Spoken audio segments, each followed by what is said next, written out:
Buenas tardes, mis hermanos. Gracia y paz sea a todos vosotros de parte de nuestro Señor Jesucristo. Seguimos en este tiempo de culto, seguimos en este tiempo de domingo, esta vez por la tarde. Queremos seguir alabando al Señor, queremos seguir gloriándonos, queremos seguir gozándonos, queremos seguir exaltando su nombre.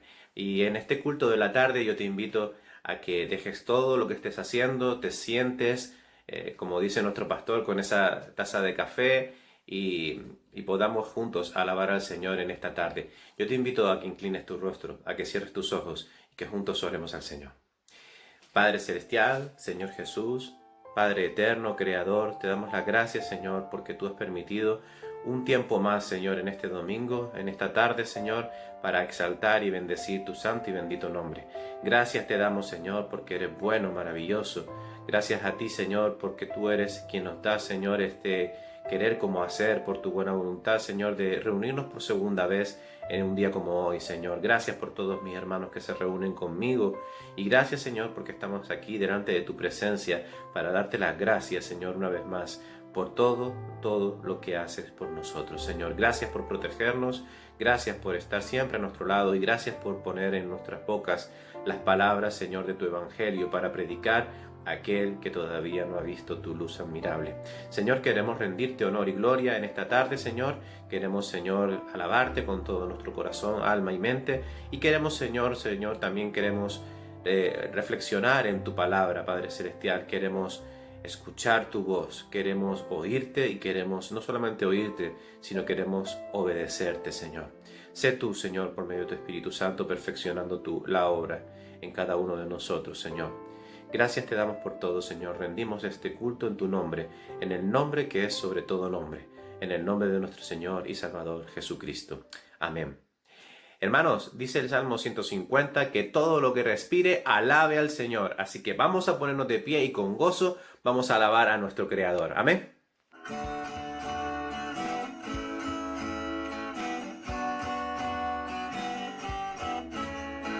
Eres tú la única razón de mi adoración, Jesús. Eres tú la esperanza que anhelé tener, oh Jesús. Confío en ti, me has ayudado, tu salvación me ha regalado.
Que todo lo que soy alabe al Señor con mi corazón.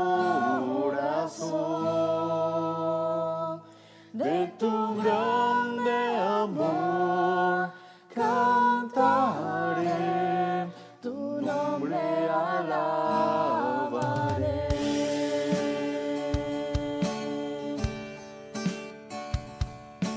Sale el sol, es un nuevo amanecer. Cantaré a ti otra vez. Sea lo que venga, confiaré en ti. Alabaré en el anochecer.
Ese día cuando ya no tenga fuerzas y se acerque tu gloria, mi alma cantará de tu amor sin final.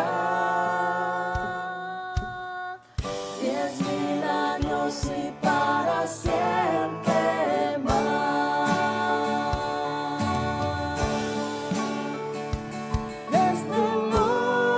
My soul, oh my soul, worship His holy name.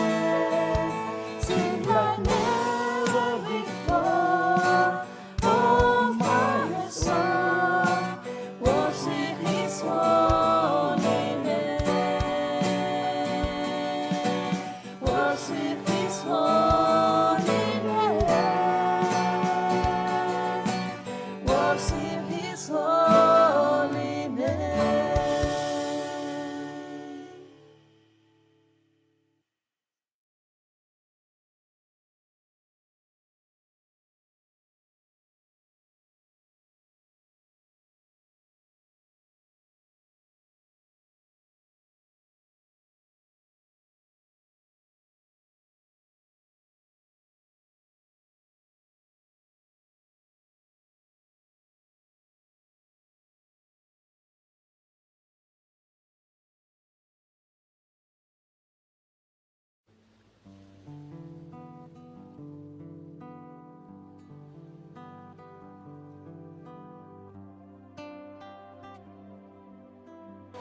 Cuando la tormenta pase y se amancen los caminos y seamos sobrevivientes de un naufragio colectivo. con el corazón lloroso. Y el destino bendecido. Nos sentiremos dichosos. Tan solo por estar vivos.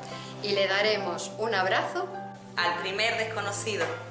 Y alabaremos la suerte De conservar un amigo. Y entonces recordaremos todo aquello que perdimos. De una vez aprenderemos. todo lo que no aprendimos. Y no tendremos envidia. Pues todos habrán sufrido. Y no tendremos desidia. Seremos más compasivos. Valdrá más lo que es de todos. Que lo jamás conseguido. Seremos más generosos. Y mucho más comprometidos.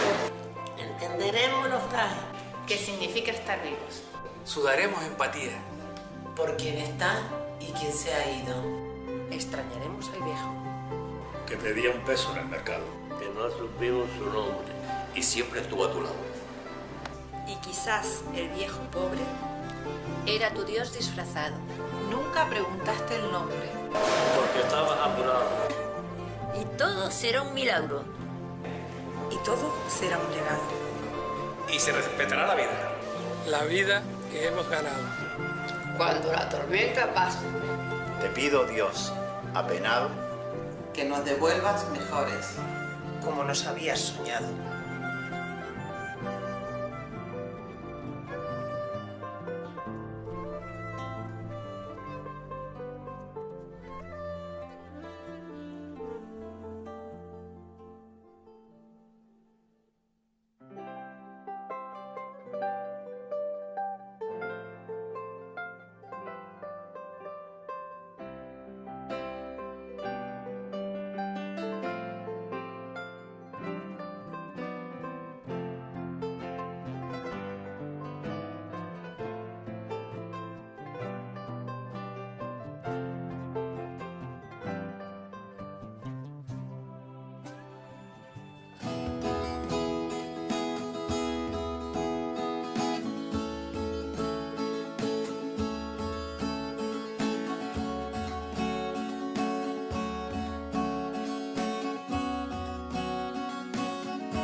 Eres santo, Eres santo, poderoso, poderoso.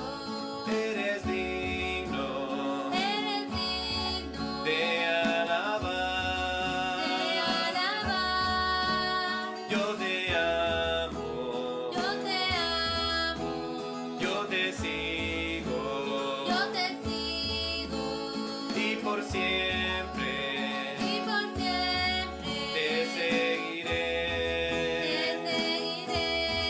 Y yo Eres el canto Señor y y de reyes, poderoso Dios, Cristo Emmanuel. Yo te Poeta yo soy, quien todo creo, príncipe de paz, cordero de Dios. Eres Salvador, vive soy el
a veces sufrir.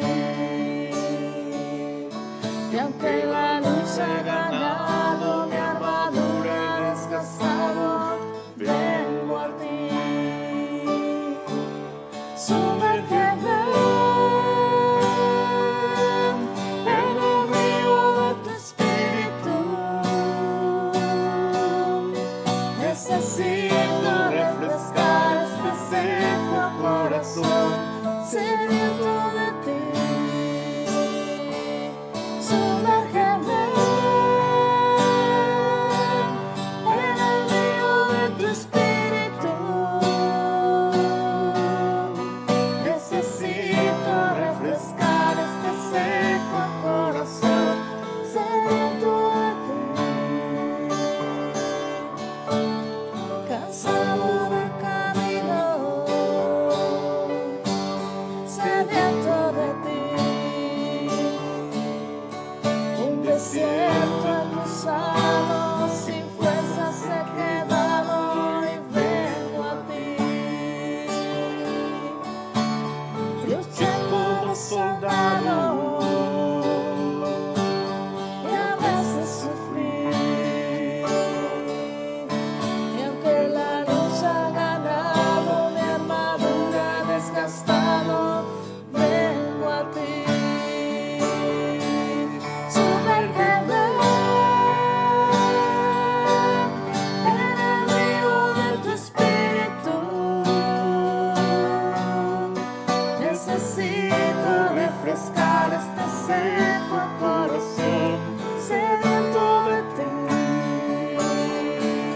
Sumérgeme en el río de tu espíritu. Necesito refrescar este seco corazón sediento de ti.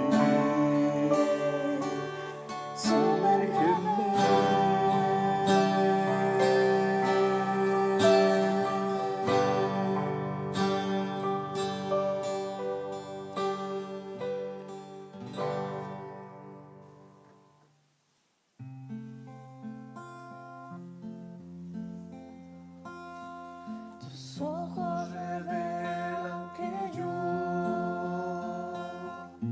nada puedo esconder, que no soy nada sin ti, oh fiel Señor.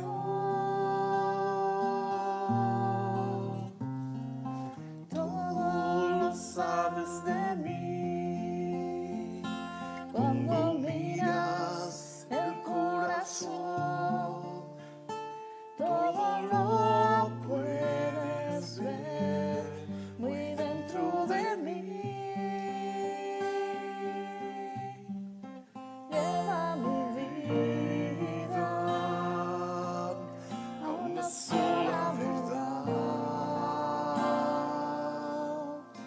que cuando me miras nada puedo ocultar. Sé que es tu fidelidad que lleva mi vida más allá de lo que puedo imaginar.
Muy buenas tardes a todos los hermanos y bendiciones para cada uno de nosotros en el Señor.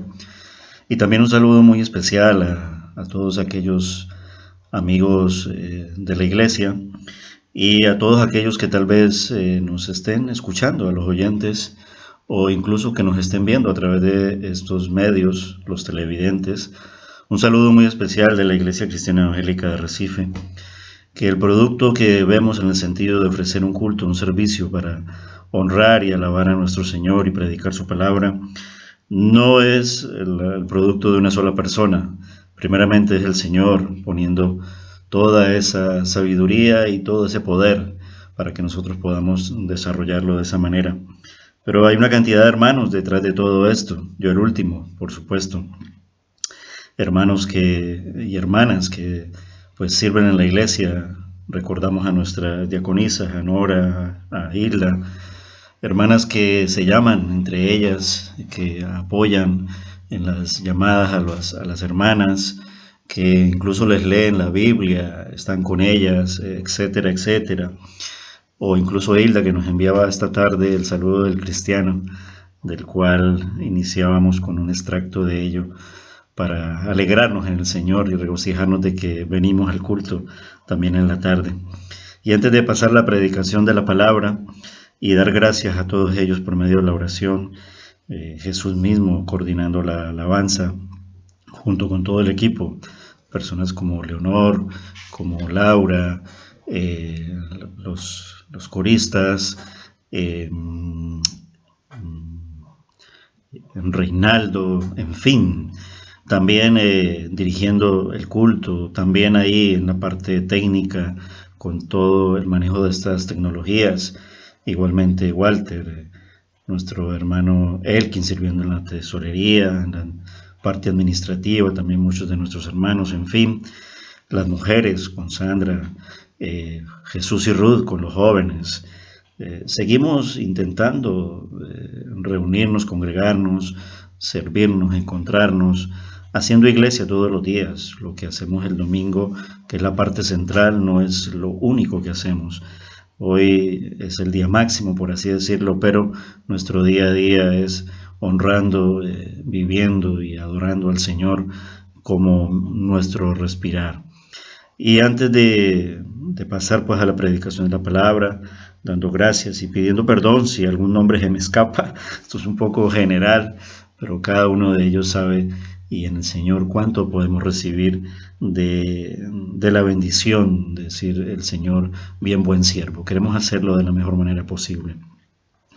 Y quiero compartirles un extracto de una entrevista acerca de una de las grandes consecuencias que va a traer esta situación de la pandemia y cómo realmente en esto estamos pensando en esta cantidad de muertos que van a haber por esta causa. Lo comentaba en la predicación de la mañana, porque sentiremos el mismo dolor, la misma preocupación, estaremos orando por esto que está ocurriendo y que va a ocurrir. Y mencionaba la cifra de 260 millones pueden o van a morir de hambre. Y les decía que en la tarde les iba a ampliar un poco esto. Y esto va a dar lugar a la predicación de esta tarde, porque realmente vivimos en un mundo injusto desde que pecamos contra Dios. Pero todo esto va a cambiar un día. Y nosotros, ¿qué estamos esperando? Entonces de eso se trata, pero quiero compartirles antes el extracto de esta entrevista que no tiene desperdicio alguno, incluso la pueden escuchar luego más ampliamente, porque esto en una sola frase lo que nos concluye es la tierra tiene todo. De momento no estamos viendo realmente que sea la ira de Dios, cuando Dios lo permite y Dios envía, por supuesto que sí también. Pero todo esto es a consecuencia de la maldad, de la injusticia del mismo hombre, de cómo destruye al mismo hombre y cómo destruye la naturaleza y cómo la naturaleza recibe la maldad del hombre y cómo el enemigo también está ahí detrás de todo esto.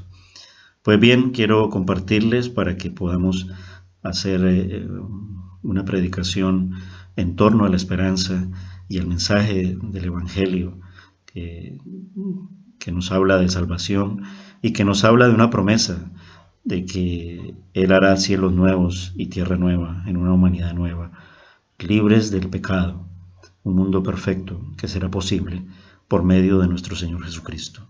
Amén. Oye, hay una cosa que quería hacer con vosotros, es charlar de otra pandemia, ¿no? Y seguramente es una pandemia que se va a acrecentar, porque lo que pasa en el primer mundo al final acaba pasando. Bueno, y además esta pandemia también afecta a una parte del primer mundo gracias a la desigualdad, ¿no? Hay 265 millones de personas que van a padecer hambre aguda en nuestro planeta a raíz de la crisis del coronavirus. Es 6 veces la población de España, o 4 la de Francia e Italia, ¿no? Para que nos entendamos un poco con esto del hambre aguda, 265 millones de personas en el mundo que como mínimo van a sufrir una falta crítica y acentuada de acceso a los alimentos y tendrán niveles de malnutrición elevados. Esos datos se han conocido esta semana gracias al informe del Programa Mundial de Alimentos y nos han casi obligado a invitar a alguien que desde hace mucho tiempo viene advirtiendo de que, aunque no es contagiosa, la mayor pandemia que hay es el hambre. Él lo sabe muy bien porque trabajó durante 30 años en la FAO, en la Organización de las Naciones Unidas para la Agricultura y la Alimentación. Nos saluda desde su casa en Córdoba. Es José Esquinas. ¿Cómo estás, José? Buenos días. Hola, buenos días, Javier. Además, esta macrocifra, los 265 millones, solamente es la punta de un iceberg, porque la FAO habla de más de 800 millones de personas subalimentadas en el mundo, ¿no? Sí, bueno, tú estás hablando de ese hambre aguda coyuntural, que son los nuevos hambrientos, pero a los que hay que añadir los 821 millones de personas que tienen hambre crónica y que se van a la cama todos los días con hambre. Y si quieres acercar la cifra, esta hambre y esta malnutrición está provocando, no ahora mismo, a lo largo de los últimos años, ahora se va a incrementar, está provocando 17 millones de muertos al año, que serían pues unos 40.000 muertos cada día como consecuencia del hambre y la malnutrición. Dime si esto no es una pandemia. Hombre, lo que ocurre mucho más grave en este número de muertos, infinitamente más que lo que está ocurriendo ahora mismo con el coronavirus. Pero claro, estos muertos no son los nuestros, esa es la diferencia. 40.000 personas al día, es el equivalente a la población de Soria. Tú empezaste, José, a trabajar en la FAO a finales de los 70, en el 78, has estado allí décadas. Las recetas que pusisteis en marcha o que intentasteis poner en marcha entonces, ¿han cambiado? Porque claramente no han resuelto el problema. No lo ha resuelto. Bueno, mi función en la FAO a lo largo de los años ha estado mucho más ligado con el tema de la biodiversidad genética y de los recursos, siempre desde el punto de vista de biodiversidad agrícola, que con el hambre en sí. Lo que pasa es que evidentemente el objetivo principal de la FAO es y debe ser terminar con el hambre en el mundo. Pero las recetas que se han aplicado, la verdad es que no han funcionado. Hay un problema que se han aplicado recetas únicas cuando realmente el problema es distinto en cada país y hay que adaptarlo a cada país. Pero, bueno, ¿quieres que hablemos de las recetas o te cuento un poquito la situación del hambre? También desde el punto de vista del hambre como vergüenza porque decías no es contagiosa, claro que no lo es, pero es sumamente peligrosa, principalmente en el momento actual. Y las recetas serían ya las soluciones, si tú quieres. Podemos hablar de la situación, podemos hablar de las causas de ese hambre y podemos hablar de las posibles soluciones. Dime tú. No, a mí me gustaría que me dijeras por qué Kennedy llegó a decir en los años 60 que estábamos en condiciones de erradicar el hambre. ¿Qué futuro veía él a esa solución? Mira, Kennedy en el año 63, en el primer Congreso Mundial de Alimentos, dijo: tenemos los medios y tenemos la capacidad de eliminar el hambre de la faz de la tierra en nuestra generación, en la de ellos. Solo necesitamos la voluntad política de hacerlo. Tú dime si había los medios y la capacidad hace 50 años y hoy no los tenemos, y muchos más. De hecho, fíjate, para que veas hasta qué punto eso es posible, iba a decir relativamente fácil. Yo te hablaba de 40.000 muertos al día como consecuencia de hambre y malnutrición, 1 cada 2 segundos. Pero es que ese mismo día estamos gastando en armamentos 4.000 millones de dólares, que sería suficiente para alimentar a los muertos del día al precio que tienen los alimentos en el país en el que muere durante 150 años. Tú sostienes, José, que los principales problemas que tenemos los seres humanos provienen de uno solo, que es el hambre y la pobreza, ¿no? Que en el fondo es lo mismo. ¿Cómo vinculas esa condición humana tan terrible a asuntos como el cambio climático o las pandemias? Bueno, yo sostengo que el problema esencial con el que nos estamos enfrentando es una crisis de ética, es una crisis de valores. Estamos dando mucho más importancia al crecimiento económico, no diré ni siquiera desarrollo, que a los cuidados, sea los cuidados al planeta, sea los cuidados a nosotros mismos. Y de ellos se derivan una serie de problemas, uno es el problema del hambre, la pobreza y la desigualdad, que a su vez provoca un ataque a los recursos naturales del planeta con una ambición desmedida, y eso lleva a los cambios climáticos y, por otra parte, la ruptura de los equilibrios ecológicos que acercan los virus de la fauna silvestre, que normalmente ha estado alejado y ha necesitado varios pasos en la biodiversidad, varios huéspedes distintos para llegar a los humanos. En estos momentos la destrucción de la biodiversidad está llevando a que nos acerquemos mucho más. Por eso es esa sobreexplotación en la que estamos implicados, que al mismo tiempo no sirve para satisfacer las necesidades básicas del ser humano, como se está demostrando con lo del hambre, pero que sin embargo hace crecer una economía sobre bases que no tienen una lógica. Es curioso, el otro día oía, dice, qué curioso que en estos momentos la economía mundial está en crisis porque solamente consumimos lo que necesitamos. Este es el gran problema. Muy bien, hermanos, hemos visto esta entrevista que nos habla de algo que posiblemente vaya a ocurrir.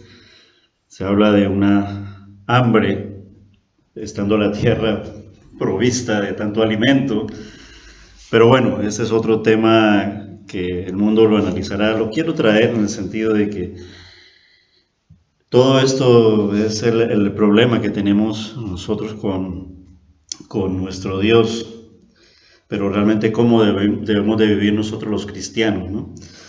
Realmente, pues debemos de vivir con la fe puesta en la esperanza de lo que Dios dice en su palabra, es decir, la Biblia. Él la dio para que nosotros tuviéramos esperanza, le conociéramos, nos habla de salvación, y nosotros debemos de vivir así, y también debemos de vivir con el calendario que Dios nos marca, ¿vale? Aun cuando vivimos lo que vivimos, pero realmente el calendario más esperanzador que nosotros tenemos es nuestro Dios, el calendario de nuestro Dios. Y he aprendido que el evento más próximo es cuando Cristo venga por su iglesia, es decir, por nosotros, y la palabra dice que Él no tocará la tierra. O sea, hay dos momentos. Uno es el arrebatamiento y otro es la segunda venida del Señor. Pero bueno, esto es otro tema que incluso la fe tiene tres posturas. No vamos a entrar hoy a profundizar en ello, ya llegaremos. Pero vamos a tomar como punto de partida el libro de Apocalipsis, porque quedábamos en la mañana con una gran señal, ¿no? Que habla de que muchos hemos creído sin haber visto. Tomás tuvo que ver, tocar, meter, palpar para poder creer, pero la palabra dice que bienaventurados los que sin haber visto todo eso hemos creído, y estamos tú y yo, iglesia, estamos aquí. Y la iglesia es conocida como el cuerpo de Cristo, como su novia actualmente. En el futuro se habla de ella como su esposa, y por lo tanto hablamos de que creemos en el arrebatamiento porque Él tendrá consideración por su novia, por su esposa. Pero bueno, la Biblia nos declara que la ira de Dios también vendrá sobre el mundo como consecuencia del pecado y de las malas obras de la humanidad y de todos, porque no hay justo. Realmente tú y yo fuimos librados siendo injustos por creer en el Señor Jesucristo. El libro de Apocalipsis empieza precisamente como ese punto de partida, porque aquí habla de que todo le verá, ¿no? Pero luego más adelante Él nos va explicando cómo ocurren los sucesos, pero vamos a hacer lectura del libro de Apocalipsis, el capítulo 1, versículos del 1 al 8. Vamos a tener allí como punto de referencia y punto de inicio. Y dice la palabra del Señor allí: la revelación de Jesucristo que Dios le dio para manifestar a sus siervos las cosas que deben suceder pronto, y la declaró enviándola por medio de su ángel a su siervo Juan, que ha dado testimonio de la palabra de Dios y del testimonio de Jesucristo y de todas las cosas que ha visto. Bienaventurado, aquí otra vez la palabra esta bendita, bendecidos, el que lee y los que oyen las palabras de esta profecía y guardan las cosas en ella escritas, porque el tiempo está cerca. Juan, a las 7 iglesias que están en Asia: gracia y paz a vosotros del que es y que era y que ha de venir, y de los 7 espíritus que están delante de su trono, y de Jesucristo, el testigo fiel, el primogénito de los muertos, el soberano de los reyes de la tierra, al que nos amó y nos lavó de nuestros pecados con su sangre, y nos hizo reyes y sacerdotes para Dios su Padre. A él sea gloria e imperio por los siglos de los siglos. Amén. He aquí que viene con las nubes, y todo ojo le verá, y los que le traspasaron, y todos los linajes de la tierra harán lamentación por él. Sí, amén. Yo soy el alfa y la omega, el principio y fin, dice el Señor, el que es y que era y que ha de venir, el Todopoderoso. Todas estas palabras pues nos tienen que sonar familiares por los siglos de los siglos. Habló a la iglesia, pero también en nuestra iglesia local venimos estudiando el tema acerca de la fidelidad de nuestro Dios y la infidelidad del hombre. Yo soy el alfa y el omega, el principio y el fin. Y hemos llegado ya al punto de mirar los tiempos que estamos viviendo. Realmente, ¿qué es lo importante? Sin desconocer la realidad que vivimos. Vuelvo y repito que la Biblia nos declara que la ira de Dios vendrá sobre el mundo como consecuencia del pecado y de las malas obras de la humanidad. De esto no se salva nadie en el sentido de que ocurrirá. Se salvarán de los efectos de ella todos aquellos que crean en el Señor Jesucristo. Es decir, estamos viviendo como en los días de Noé, ¿no? Un tiempo de gracia y de salvación.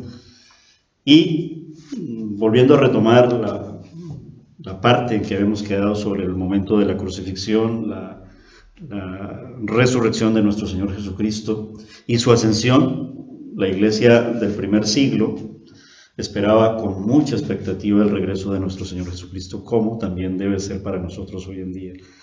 Entonces, que las noticias no nos quiten el centro de nuestra mirada y nuestra esperanza.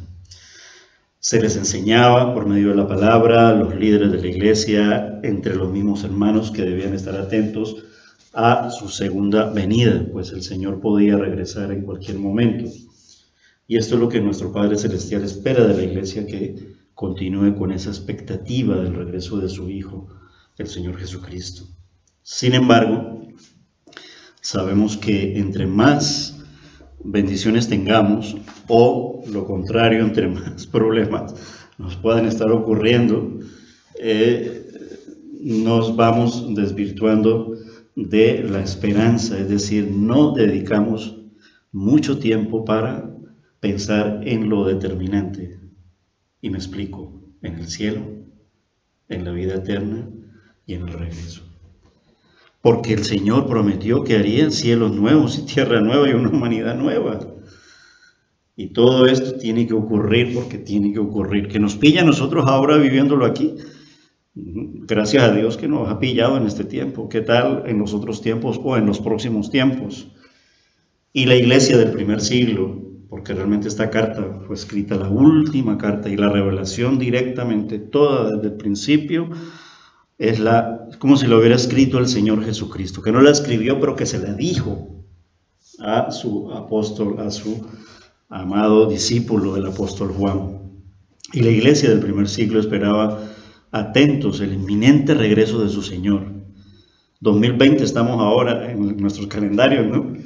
Y a pesar de que ellos estaban más necesitados incluso que nosotros, incluso siendo más perseguidos, angustiados, incluso estaban siendo más martirizados, por supuesto sin desconocer la iglesia actual, esa que nos habla mucho, pues, el ministerio Puertas Abiertas, ¿no? Pero la verdad es que ellos esperaban el inminente regreso de su Señor, y la Biblia y las palabras de nuestro Dios fueron dadas en esto. Todo ojo le verá a los que le traspasaron. En este libro de Apocalipsis, Juan habla de aquello que había sido, de lo que era en ese momento, y también de lo que sería en el tiempo futuro. Ya nos encontramos, ya no al Juan jovencito, que lo veíamos ahora en el momento de la crucifixión de nuestro Señor, sino ya un Juan posiblemente de 90 años en la isla de Patmos, y posiblemente como el único sobreviviente de toda una generación de hermanos fieles que dieron su vida por Jesús. Y desde el capítulo 4, me doy como un salto en el sentido de mirar, porque ya hemos hablado bastante, no quiero ponerme un poco repetitivo, hasta el capítulo 22 del libro de Apocalipsis, es lo que se conoce como el periodo de la gran tribulación. Y la pregunta es, ¿qué tiempos estamos viviendo o qué tiempos estamos empezando a vivir? Porque ha habido un cambio significativo, apenas estamos como en el punto de partida de algo muy contemporáneo que está ocurriendo. Y los versículos del 1 al 2 del capítulo 4 de Apocalipsis, aquí doy un salto en el sentido de explicar. Nosotros en nuestro calendario estamos esperando el arrebatamiento de la iglesia. Y aquí nos da un punto de partida en relación con este tema del arrebatamiento, ¿vale? Mencionábamos que el apóstol Pablo había sido llevado al cielo. Él dice, no sé si en espíritu, no sé si en cuerpo. Juan también fue subido, posiblemente en espíritu, porque aquí se habla de que estando yo en el espíritu, ¿no? Aun cuando realmente es como estando yo sostenido por el Espíritu Santo. No podemos saber a ciencia cierta, aun cuando el Señor pudiera revelárnoslo, pero no es lo más importante, no es lo más determinante. Lo más importante es que Él fue subido al cielo, y Él representa de una manera simbólica la subida de la iglesia al cielo. Y vamos a mirar poco a poco, y con esto ya haciendo esta introducción, habiendo citado el pasaje de Apocalipsis, esto realmente es una introducción a algo que ya fue no tanto predicado, sino llevado a manera de estudio, y durante casi 2 años, aquí en la iglesia los días jueves. Algunas predicaciones se hicieron. De pronto mucha gente no se enteró de realmente lo que estábamos enseñando y viviendo, tal vez los más cercanos, por aquí por acá, generaciones se fueron. Tú mismo, Reinaldo, que estás aquí sentado y representando, entre comillas, a la cantidad de hermanos que se congregan los domingos, en la mañana, en la tarde. Para ti puede que sea algo también novedoso, algunos me han preguntado. Y la verdad que tomando como punto de partida, y esto venía también, lo que pasa es que iba a ser un poco más resumido, porque hablando de que el Señor Jesús es fiel en el cumplimiento de las señales, y aquí vemos el remate final de ese estudio en cuanto a el cumplimiento de las señales futuras. Y más exacto es el libro de Apocalipsis perfecto, completo y total. Y si alguien nos preguntara en qué pasaje de la Biblia hallamos esos términos de arrebatamiento o rapto, que es en lo cual creemos la iglesia, lo cual cree en ello, ¿vale? Hay 3 posturas grandes: premilenio, amilenio y postmilenio.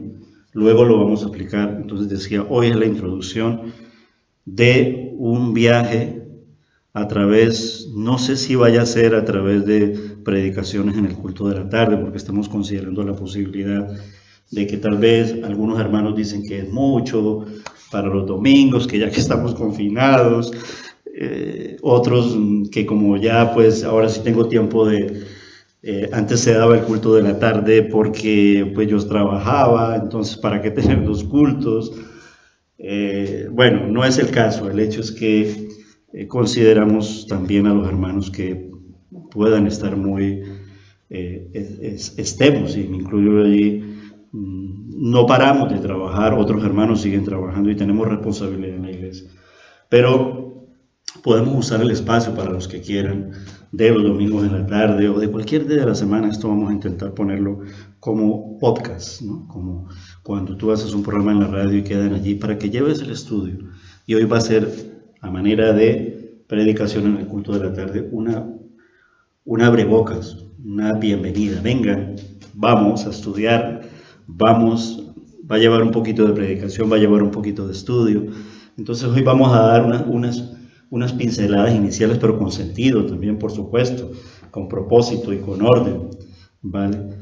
Y si alguien nos preguntara en qué pasaje de la Biblia hallamos esos términos de arrebatamiento o rapto, no podríamos mencionar ninguno. Yo he citado poco en el sentido simbólico el capítulo 4 del libro de Apocalipsis, cuando allí leemos, dice Apocalipsis capítulo 4 versículos del 1 al 2, dice así: después de esto miré y he aquí una puerta abierta en el cielo, y la primera voz que oí, como de trompeta hablando conmigo, dijo: sube acá, y yo te mostraré las cosas que sucederán después de estas. Y al instante yo estaba en el Espíritu, y aquí un trono establecido en el cielo, y en el trono uno sentado. Aunque muchos dirán, no es exactamente eso, ¿vale? Los estudiosos de la Biblia sí que lo están diciendo, y yo lo creo, y la iglesia lo cree, que la iglesia será arrebatada. Y este es un pasaje, sobre todo en estos 2 versículos, en ese capítulo, muy, muy determinantes. Pasa un poco también con la Trinidad. Tiene que decir exactamente en la Trinidad tal cosa, tiene que decir exactamente arrebatamiento, aun cuando Primera de Tesalonicenses capítulo 4 verso 17 sí que lo dice el apóstol Pablo aquí. Aquí vuelvo a invitarlos a hacer el ejercicio, no lo voy a leer, léanlo, aprovechenlo, lo estoy citando. Allí habla de arrebatamiento, y aun cuando muchos se reirán de la palabra inminente, porque Tesalónica veía esto como inminente, como que ya va a ocurrir, pues ya llevamos 2 milenios, ya muchos siglos, y la verdad es que la palabra apropiada en cuanto a entenderla es: en cualquier momento Él puede regresar. Y es importante mencionar que hay una gran diferencia en cuanto al rapto de la iglesia y a la segunda venida de Cristo. Y me explico y doy respuesta al porqué. Las Escrituras hablan de las señales antes de su venida, las cuales se refieren a su regreso seguidamente del periodo de la gran tribulación. Hay una diferencia entre tribulación, que puede ser grande, pero no a la gran como habla la Biblia cuando menciona gran tribulación. Y las Escrituras nos hablan de esas señales. Mateo capítulo 24. Yo estaba muy, lo digo entre comillas, no ansioso, sino deseoso por el tiempo. No me imaginaba que esto iba a llegar así, pero decía, mira, un domingo en la escuela dominical, alguien va llevando el Evangelio de Mateo, pero decía, va a llegar, pero era necesario que empezáramos en orden, porque hacemos exposición y enseñanza de la palabra de una manera metódica, inductiva, sistemática y ordenada, para llegar allí, porque realmente no podemos mirar todo sacado de contexto, todo tiene su hilo desde un punto de partida, bíblicamente hablando. Y entonces las Escrituras hablan de las señales antes de su venida, las cuales se refieren a su regreso seguidamente del periodo de la gran tribulación. ¿Para qué? Para establecer su reino terrenal y luego su reino eternal. Porque una cosa es el milenio, que va casi que seguido también, ¿no?, al reino establecido de la eternidad. Y creemos que el Señor viene primero por su iglesia, y entonces comienza ese llamado periodo de la gran tribulación. Y mientras esto sucede en la tierra, la iglesia estará en los cielos recibiendo su recompensa. Mucho se habla en las parábolas de esto. Corintios habla también de ello, lo mirábamos en el estudio de los jueves, a lo cual llamamos el tribunal de Cristo, el juicio de los cristianos, porque no será un juicio de condenación, pero sí será para dar coronas, tanto dejaste de hacer, bien buen siervo, etcétera, etcétera. Y seguido de la gran tribulación, nuestro Señor Jesucristo regresará a la tierra a establecer su reino, primeramente por 1000 años, luego hablaremos del milenio, y al final de aquel tiempo habrá un juicio ante el gran trono blanco, y después de esto entonces comienza lo que se llama la eternidad, cuando ya realmente, después de ocurrir todos los sucesos de la gran tribulación, hay como una purificación de la tierra tal cual, ya no por agua sino por fuego, pero purificación en el sentido de la primera, el diluvio universal, y la segunda por el fuego universal. Y esta es una panorámica de los eventos que ocurrirán, ¿vale? Aquí en el libro de Apocalipsis. Premilenio, un poco para resumirlo, luego miramos en qué consisten las otras, pero digámoslo así a vuelo de pájaro. Premilenio es que Cristo vendrá antes de la gran tribulación. Así un poco si a mí me preguntan a quemar ropa, ¿no? Vendrá a buscar su iglesia, en eso es lo que yo creo. Entonces por eso cuando, y los sellos, y yo hasta que la iglesia no sea arrebatada, no especulemos. Claro que van a ocurrir los sellos, van a ocurrir las 7 trompetas y las 7 copas, claro que van a ocurrir. Pero yo creo que la iglesia como esposa se estará en ese momento casándose con el Señor, porque la palabra nos habla de las bodas del Cordero. Lo que sí es cierto también, bueno, todo es cierto, pero dentro de ello habrá un periodo de 7 años, literalmente 7 años, de gran tribulación, y entonces luego regresa Cristo, celebra el juicio y establece su reino, el eternal. Otros dicen que en medio de los 7 años de gran tribulación, esa es la otra postura, lo que se llama milenio, el Señor Jesucristo vendrá, y aquellos santos que estén preparados han de ser llevados por Él, y el resto que no estén preparados y que no le busquen serán dejados. Es así un poquito a pincelada, ¿no? Otros, que es el postmilenio, dicen que nuestro Señor Jesucristo vendrá después de la gran tribulación, viendo el rapto de la iglesia y el regreso del Señor a la tierra como un mismo evento.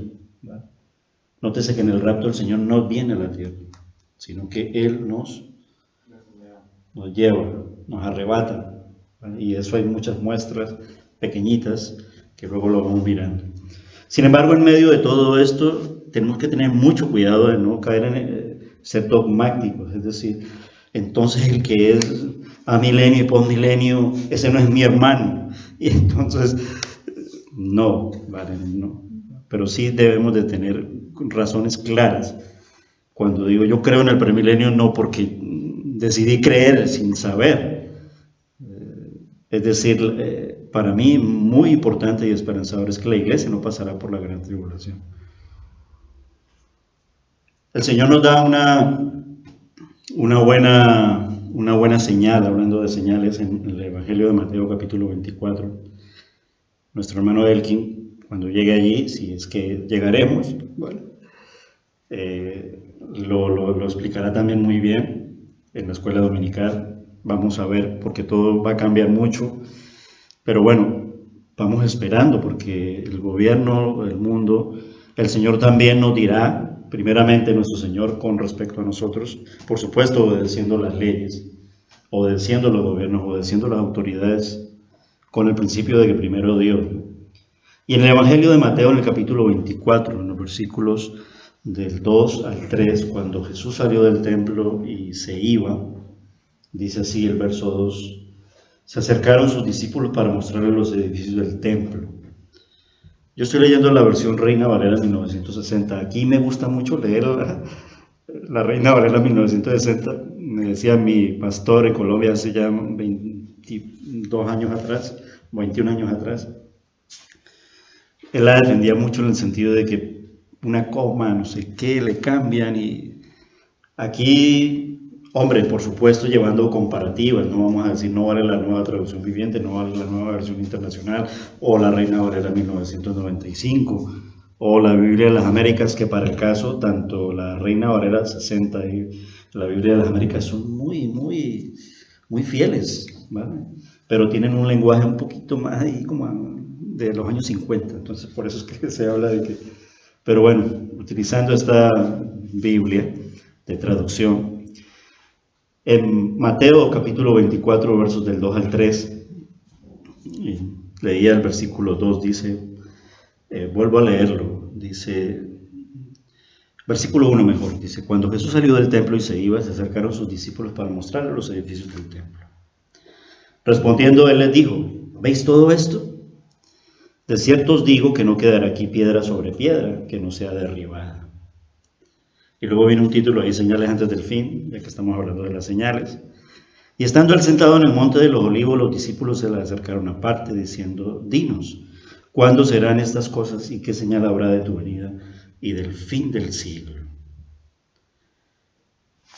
El contexto, como para situarnos en lo que está ocurriendo. Nuestro Señor Jesucristo se dirige a sus discípulos como resultado de una pregunta que ellos le habían hecho. Se encontraba en el Monte de los Olivos y le mostraban los edificios del templo, como vimos en el versículo 1. Pero realmente los discípulos le hicieron 3 preguntas, y aquí es donde me explico por qué, utilizando la Reina Valera, y por qué me acordaba de mi pastor, el pastor David, porque él me explicaba mucho esto. Me decía, mira, que cuando aquí ponen esta coma es porque hace una separación acá y aquí. En un solo versículo podemos encontrar incluso tres tiempos. Y realmente, como él me lo explicaba en su tiempo, y después como uno va estudiando, a ver, que cuando fui a estudiar no es que haya sacado las mejores notas, porque no fui un estudiante de muy buenas notas en el sentido de... Lo vi con el Instituto Charles Stanley con respecto a Apocalipsis, y también algunas pinceladas con la FIEIDE. Aquí hay una pregunta que realmente está hecha para 3 preguntas. La primera es, ¿cuándo ocurrirán estos sucesos? Y la segunda es, ¿qué señales habrá de tu venida? Y la tercera es, ¿cuáles serán las señales del fin de los tiempos? Luego, en el versículo 21 del mismo, estoy en Mateo 24, es aquí donde se nos da la distinción entre un tiempo de tribulación y la gran tribulación, tal cual como lo quiere distinguir la Biblia, ¿sí? Evidentemente que esta gran tribulación será mucho mayor que cualquier periodo de persecución y pruebas que se haya visto antes. Jesús mismo dice, ¿cuál nunca se ha visto? Más que lo que le está ocurriendo a los cristianos ahora en estos países, más que lo que le ocurrió a la iglesia en tiempos de Roma, más que lo que le ocurrió incluso a la iglesia, porque también hay que destacar el tiempo de la Reforma, que fue muy perseguida también. La iglesia no lo verá, pero la tribulación, porque habrá un pueblo también allí. Luego miramos cuál es ese pueblo, y digo de creyentes, ¿vale? Luego lo explicamos por qué. La gente a veces se ríe un poco de mí cuando en las predicaciones digo, y los dejo en puntos suspensivos. Es un poco para crear la expectativa de que vengan al culto, hermanos, vengan a la escuela dominical, asistan al culto de los jueves con estudio bíblico, hagámonos discipular mucho de esto. Y puede que suene cansino, y puede que suene, qué pesado te pones con... Lo vemos en diferentes instancias de enseñanza en la iglesia, y nos ocupamos de ello tanto el pastor como el anciano, y en algunas ocasiones lo hace nuestro hermano Jesús, y Jesús también se dedica en ello a los jóvenes, las mujeres entre ellas también, ¿vale? Por supuesto siguiendo un hilo y un protocolo de conducto regular, ¿no? Primero en el modelo teocrático, Dios enseñándonos, Dios delegando a pastores, ancianos, responsables de iglesia, los niños también, entonces, pero todos ellos sostenidos por un mismo espíritu y un mismo Señor, nuestro Señor, la palabra, su palabra. Entonces, muchos, ¿sí? Dice que mayor que cualquier periodo de persecución y pruebas que se haya visto antes. Puede que algunos cristianos a lo largo de la historia han creído ser testigos de esta tribulación, pues han sido perseguidos y maltratados por su fe, incluso mirando la actual, ¿no? Puertas abiertas, me explico. Pero realmente no es la misma como se describe y se amplía en el libro de Apocalipsis.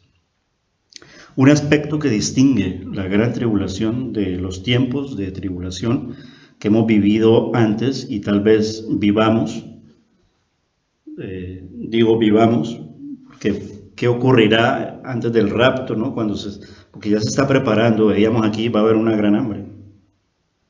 Tal vez no nos alcance, puede que mañana sí. Bueno, hay muchas cosas inciertas, entre comillas, y no porque haya carencia de, sino que es la maldad, es la injusticia. Alimentos hay, incluso los tiran. Cuando se puede escuchar esta entrevista que les puse, voluntad política no lo hay, pero decisión política pudiera haber si el mundo y los gobiernos se pusieran realmente a solucionar las verdaderas cosas, pero no es el interés, no es el propósito. Primero el petróleo, primero la riqueza, primero el armamento, primero y yo no me quiero meter aquí porque aquí ya me pierdo en ello, ¿verdad? El hecho es que, como se le prometió a Esmirna, 10 días, esos no eran días de gran tribulación, pero fue una tribulación muy fuerte para la iglesia de Esmirna, y puede haber una tribulación muy fuerte para la iglesia antes de ser arrebatada. El hecho es que en estos últimos días lo que ocurre es que el hombre expresa su maldad hacia los demás con mayor ahínco, con mayor injusticia. Sin embargo, durante la gran tribulación será Dios quien desatará su divina ira contra la humanidad y la derramará sobre la tierra, sobre el mundo y su sistema. Ahora, ¿por qué creemos que la iglesia será arrebatada de esto? Mateo 25, 13, y lo leo, dice: velad pues, porque no sabéis el día ni la hora en que el Hijo del Hombre ha de venir. Nos dice que debemos estar alertas, pues no sabemos el día o el momento en el que regresará a este mundo. Lo mismo que nos declara en el Evangelio de Mateo capítulo 24, versículos 42 y 44. El 42 dice: velad pues, porque no sabéis a qué hora ha de venir vuestro Señor. Por tanto, también vosotros estad preparados, porque el Hijo del Hombre vendrá a la hora que no pensáis. Las mujeres, para la Semana Santa, que ya no fue, porque estaban preparando una obra de teatro sobre la parábola de las 10 vírgenes. Esa parábola está en ese contexto de velar. ¿Por qué? Porque seremos arrebatados. Mientras que la segunda venida es la que se dice ahí en Apocalipsis 1, todo ojo le verá. Nosotros ya no necesitamos mirar el costado traspasado ni tocar el hueco. Perdónenme un poquito hablar así a lo colombiano, como hablo, el hueco en su mano, el hoyo, el hueco, la rotura esa de los clavos. Porque como decía allí en el Evangelio de Juan capítulo 20, dichosos los que sin haber visto eso, sin haber tocado, hemos creído. Ahora, el mundo le verá, ahí ya no, para que se enteren realmente, y a Israel también, los 144,000 sellados. Dirán: Ricardo está dando ya muchas cosas que vamos dando. Recuerden que esto es como un abrebocas, es como si yo les sirviera allí un banquete, entonces les pusiera unas cositas para provocarlos en el buen sentido de la palabra, es decir, interesarlos. Qué bien huele esto, qué bien sabe, vamos a disfrutar de ese banquete. ¿Cuál será el plato central? Alerta. Es significativo que el mismo Señor Jesucristo dice que ni Él mismo sabe cuándo será su regreso. ¿Recuerdan las funciones cuando hablábamos de que en el corazón de la tierra no estaba la Trinidad? No sino que esa era la función del Hijo, del Dios hecho hombre. Pero no es función del Hijo, del Dios hecho hombre, ya ahora con 100% Dios, 100% hombre, saber la hora de su venida. Aun cuando Él es el que va a venir, pero realmente Él es enviado. No separemos la Trinidad, por supuesto, ¿vale? Pero es algo que hace solamente el Padre Celestial, ¿vale? Y alerta, porque estas son unas cosas que ahora se están dentro de... El mundo habla, la economía habla, los diagnósticos son gran hambre, no sé qué, esto por aquí. La religión también nos está mostrando cantidad de cosas que, si estamos atentos, no nos dejemos engañar. Y digo, mucha gente no está realmente indagando y siendo fiel a su iglesia de sana doctrina, a congregarse y estudiar la palabra, viendo las señales de los tiempos en el buen sentido de la palabra. Valga la redundancia. Dice, aquí, en esa apostasía, es donde se están especializando los falsos profetas en declarar la fecha exacta de un regreso. Incluso se abrió el cuarto sello, no sé qué, no sé cuándo. Esto no es sello todavía, mis hermanos. Esto es principio de dolores. Puede que se desencadene rápido, pero tampoco puedo decir yo, sí, ya, no es mi interés tampoco saber los tiempos en ese sentido. ¿Cuál es nuestro interés realmente como iglesia? Vivir en Cristo, esperarlo realmente, no dudar de Él. Así tengamos nuestras debilidades, nuestras tentaciones, nuestras pruebas, nuestros sufrimientos, pero fieles al Señor. Por eso seamos fieles hasta la muerte y Él nos dará la corona de la vida, no el coronavirus. Con todo respeto a los hermanos que hayan podido pillar el tema para sus cuerpos. Que no porque lo pillen están condenados, ojo, ¿vale? No haya mala interpretación en ello. Vuelvo al tema. Aquí es donde se especializan en el regreso del Señor, que incluso le ponen fecha exacta de un regreso, como si supieran más que nuestro Señor Jesucristo. O peor aún, porque ni siquiera Cristo lo sabe, si supieran más que el mismísimo Padre Celestial. Es una mentira diabólica. Pero tan disfrazada y tan parecida, esto y muchas cosas más, tan parecidas. El hecho es que nosotros cantamos que Él vendrá como ladrón en la noche. Dejamos ahí en puntos suspensivos. Ya yo dije dentro de mi oración, decía, Señor, prometo que media hora para la tarde. Los puntos suspensivos se me están yendo 4 o 5 minutos más con la Biblia. No lo quiero dejar con mi pensamiento, ¿vale? Y la invitación es que vamos a volver a dar el estudio del libro de Apocalipsis, tal cual como se dio aquí en la iglesia, ¿vale? Basado en un estudio del cual yo estudié, valga la redundancia. No saqué muy buenas notas, pero hice un aprobado aunque sea de mínimos. Pero tengo todo el material. Instituto Charles Stanley.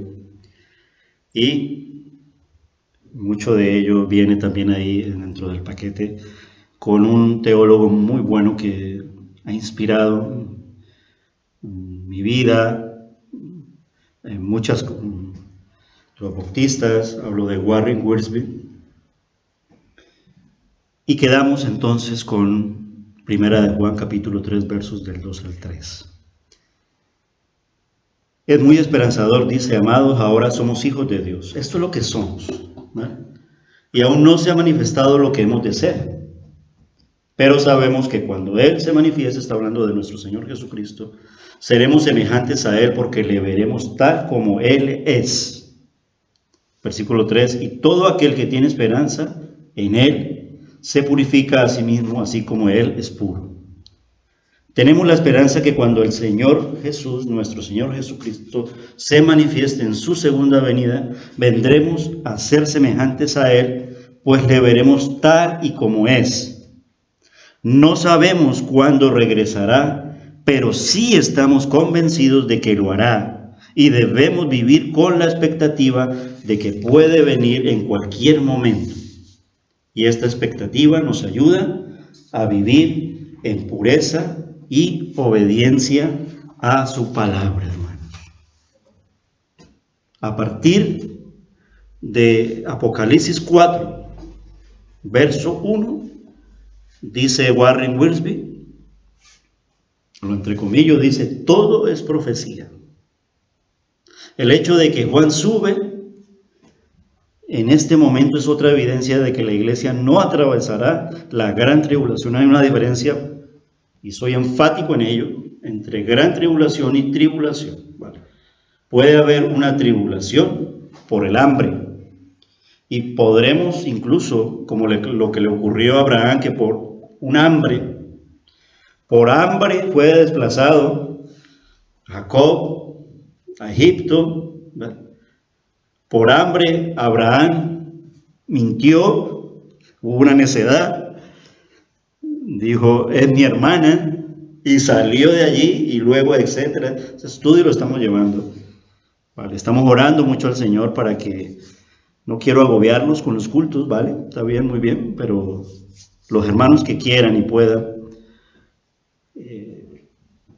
vamos a intentar servirlos por estos medios de la radio o de audios. Para mí, la verdad, es muchísimo más fácil manejarlo como si fuera un programa de radio, porque es más fácil de trabajar y la radio genera, sin especular y sin entrar en cosas emotivas, pero la radio genera, la fe es por el oír la palabra de Dios. A partir del capítulo 4, y aquí está la invitación, el hecho de que Juan sube en este momento es otra evidencia de que la iglesia no atravesará la gran tribulación. Y nótese cómo su experiencia se asemeja al rapto. Estoy hablando de Juan. Juan representa a la iglesia. Dice, el cielo se abre para recibir al Hijo de Dios. Hay una voz como de trompeta, como la de Primera de Tesalonicenses y Primera de Corintios capítulo 15, verso 52. Que era lo que esta mañana veíamos, que por eso les decía, estudien todo el capítulo 15. Es un suceso súbito. Nótese que está hablando ahí, primero a las iglesias, y ocurre luego un cambio. Esto lo vimos mucho en el discipulado de un libro naranja que se llama El discipulado que transforma. Y ahí vienen muchas notas también de ello.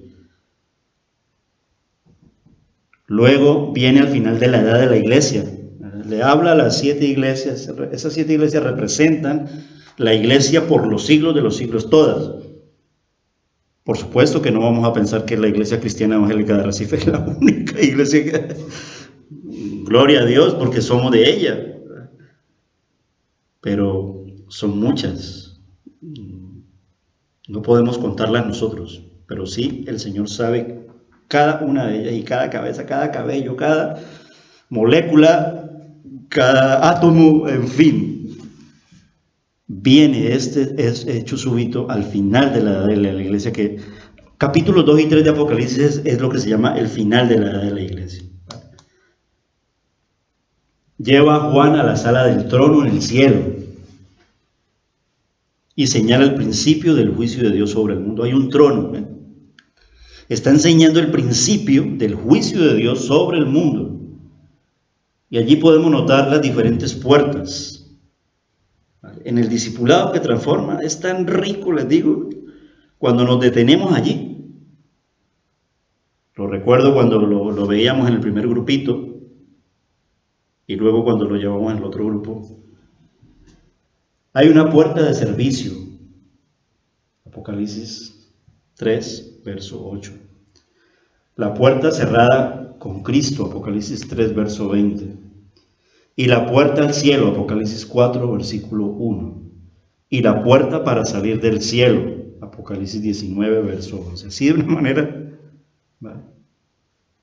Vemos ahí la gloria del trono y los dejo en puntos suspensivos, porque ya voy sobre 40 y pico de minutos. Hermanos, vamos a volver a tomar el estudio. Algunos hermanos no lo han tenido y desean tenerlo. Muchos ya me lo han dicho.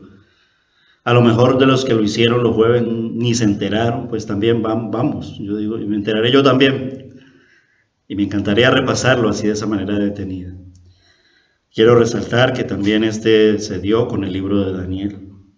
Pudimos leer la Biblia casi que versículo a versículo, tanto el libro de Daniel como el libro de Apocalipsis, los jueves. Algunos se dieron en la escuela dominical y otro tanto se dio en algunas que otras predicaciones. Padre Celestial, te damos muchas gracias, Señor, por poder pasar un tiempo, Señor, contigo, alabándote y adorándote en el culto, Señor.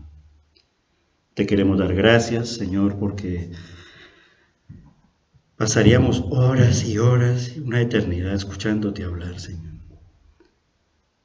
Pero gracias que de una manera sencilla nos haces entender que tú eres amor, que eres salvación, pero que asimismo eres justo, y que no permitirás, Señor, que la maldad gobierne por los siglos de los siglos, porque has prometido una humanidad nueva con un corazón nuevo.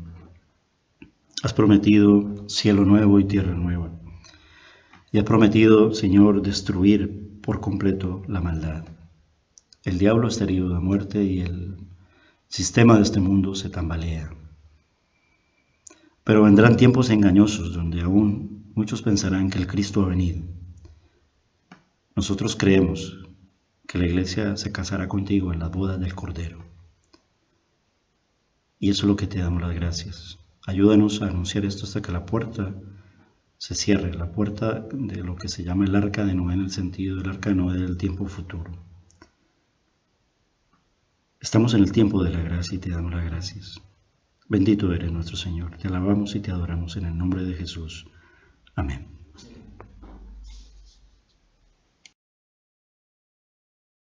Hermanos, hemos terminado el culto de la tarde y gracias a Dios pues hemos estado en un tiempo glorioso. Hemos pasado un tiempo glorioso por la mañana, un tiempo glorioso por la tarde. Ha sido de bendición y gloria a Dios porque hemos podido reunirnos aún no estando juntos, físicamente hablando, pero sí espiritualmente, juntos en un mismo sentir, en un mismo espíritu. Vamos a cerrar nuestros ojos y vamos a inclinar nuestro rostro y vamos a despedirnos de este momento, de este lugar, como decimos en la iglesia, pero nunca de la presencia de nuestro Señor. Vamos a pedirle que Él nos ayude en esta semana que ya ha empezado. Padre Celestial, Señor Jesús, te pedimos que tú, Señor, seas con nosotros ahora que nos despedimos de este lugar, de este momento, Señor. No queremos que te vayas de nosotros, Señor, sino simplemente, Señor, estamos a regreso de nuestros quehaceres, Señor. Ayúdanos a preparar esta semana que ya ha empezado para que seamos sal y luz y sal, Señor, de la tierra, Padre Celestial, de este mundo caído que, Padre Celestial, clama por una esperanza, Señor. Tú eres la esperanza, tú eres el camino, tú eres la verdad, tú eres la vida, tú eres nuestro Salvador, tú eres el único a quien podemos ir en estos momentos, Señor, y en todos los momentos de nuestra vida. Ayúdanos a depender de ti y ayúdanos a ser, Padre Celestial, testimonios dignos de ti, Señor. Gracias por esta semana, cuídanos a todos, Señor, y protégenos del mal. En el nombre de Cristo Jesús te damos las gracias. Amén. Hermanos, buena semana y que el Señor les bendiga.